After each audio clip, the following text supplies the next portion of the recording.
మనం ఇప్పుడు ఉన్నటువంటి ప్రదేశం కందాడై రామానుజ అయ్యంగార్ మార్గము. ఇది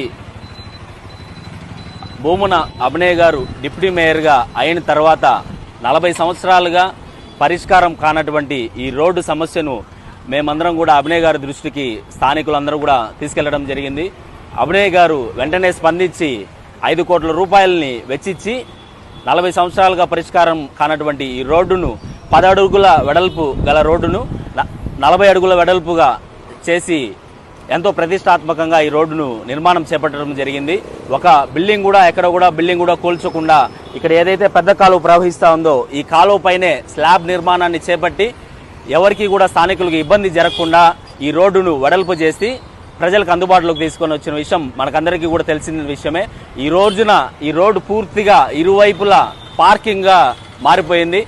మరలా యథాతథంగా ఇంతకుముందు ఏదైతే ట్రాఫిక్ సమస్య ఉందో ఇప్పుడు కూడా మళ్ళా యథావిధిగా అదే ట్రాఫిక్ కూడా అంతరాయం కలిగించే విధంగా కూడా ఇక్కడ ట్రాఫిక్ రూల్స్కు విరుద్ధంగా వాహనాలన్నిటి కూడా ఇరువైపులా రోడ్డు స్టార్టింగ్ నుంచి చివరి వరకు కూడా పెడుతున్నారు. ఇక్కడ స్థానికంగా ఉన్నటువంటి వాళ్ళు ఎవరు కూడా ఇక్కడ కార్లు పార్క్ చేయడం లేదు. ఎక్కడెక్కడి